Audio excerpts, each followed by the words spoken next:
As promised, we have come to our next review.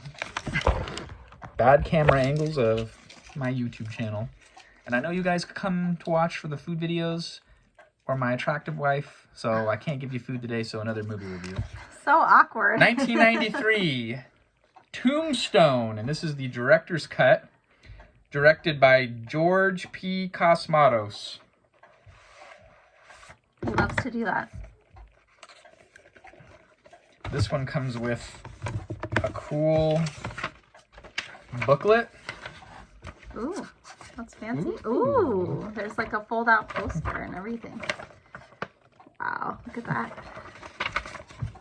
This movie's really all about Kurt Russell and Val Kilmer. And Val Kilmer should have won an Academy Award. Ooh, look at this, a map of Tombstone. Oh wow, I've never seen The gunfight at the OK Corral, 1919 illustration. The other disc is the special features. This is very nice. I very paid well done. $1 for it. $1? Good values at the Was thrift that the shop. original? Was that the price you were supposed to pay though? That's the question. They were having a sale, thank you very you much. didn't swap any tags. I wasn't popping tags. Okay. Kurt Russell, Val Kilmer. He's done that before and he felt bad about it. 2 so hours. I had to ask. Enough. Don't air my grievances to all of our viewers. I was just curious if it was really $1.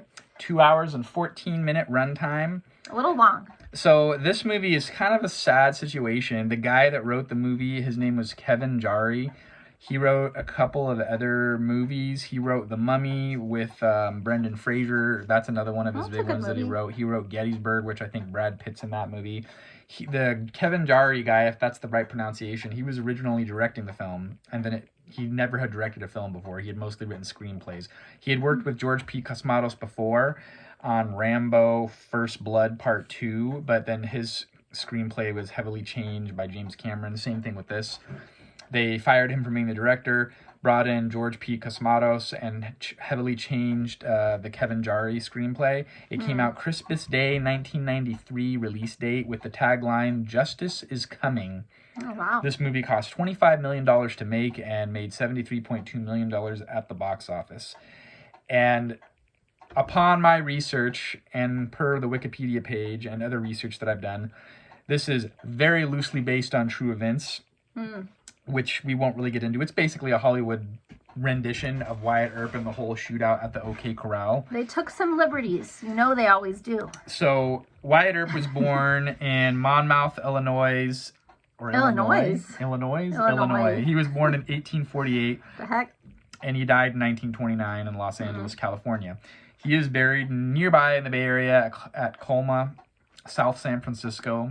How come we've never visited him? Josephine. We've never visited there. We need to go visit there. Levi Strauss is also buried in that cemetery.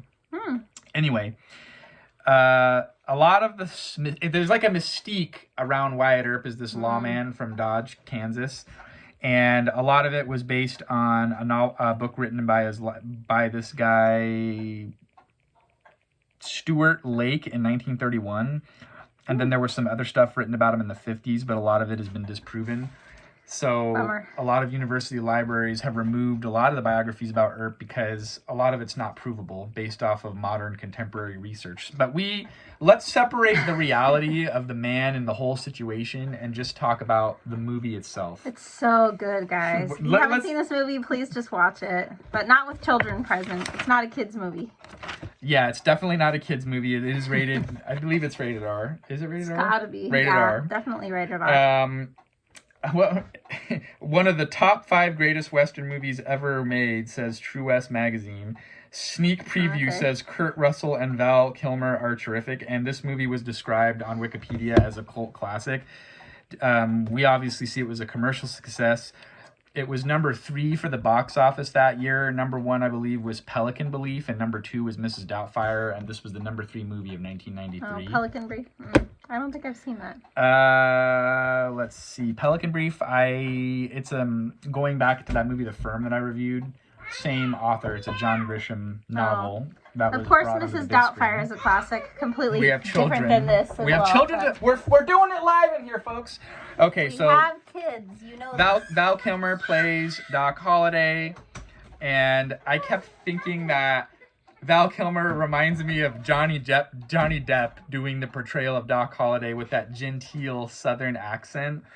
It just kind of felt like he was imitating Johnny Depp. I don't know. Am I crazy? Comment down below if you feel the same. But that being said, I feel like Kilmer should have gotten at least a nomination for some sort of award because it was awesome. And overall, the audience loves this movie. Interesting factoid, even though George Cosmatos is listed as the director, Kurt Russell claims that he mostly directed the film and Cosmatos was merely a ghost director. Very interesting. However, that being said, Cosmatos wanted the film to be historically accurate as possible, down to the firearms and the dress and everything and the whole set decoration. And for the most part, I felt like it. As I was watching the movie, I thought all those mustaches, except for Sam Elliott, I knew his mustache is real because he sports that mustache a lot. I thought to myself, surely none of these other mustaches could be real. Well, guess what? I was wrong. All the mustaches were real, which is why I'm growing mine back because, you know, again, Kurt Russell and Sam Elliott's mustache, gotta have that look. The soundtrack for the film, they were going after a John Ford style soundtrack, specifically his movie The Searchers, which is a 5 out of 5 film. I don't think I've reviewed that. I can't remember. We'll have to look back in the archives and see. All right, I'm back. Rotten Tomatoes critics score. Don't freak out. I'm here. You coming and you're going. Stay, don't stay. We're coming down to the bitter end. We're gonna give our rating. Rotten Tomatoes critic scores average 72%. Those guys are trash. They don't know what they're talking about. They don't know. 7.8 out of 10 on IMDb. Google users are more accurate at 91%. They're always better. I am a 5 out of 5 on this movie. 5 out of 5. But what were you saying? You thought there was way too many gun battles. It's just so over the top. Everyone's just shooting each other, and but I mean that's the whole movie, right? Daytime. That's why you're watching it's daytime. You think maybe it'll be peaceful for a while? No, it's like they're trash talking. Like, we're gonna kill you guys, and we hate your guys' guts. We want blood. We're like, okay. And then like nighttime, okay, he's working in that saloon as the dealer or whatever. Yeah, the card dealer. The card dealer, and it's like, all right, you know, we're gonna have this big battle, and the Doc Holliday guy's tossing around his verbiage and getting everybody upset. The "I'm your Huckleberry" line, and your dad's favorite line: "Skin that smoke wagon." Skin that smoke wagon. Skin that smoke wagon. Skin that smoke wagon. Yeah, my dad loves that line. So shout out to Dad. So that's our review. I have an upset baby. Our next movie review that we are going to be reviewing together, it's a great movie. Per request of my neighbor Kyle, I Heart Huckabees, which I have never seen. I just want to say something real quick, even though my kid's upset. What's really great about this movie is the friendship between the two main characters and how loyal they are to each other. So watch it. It's a classic. Until next time, we'll see you then.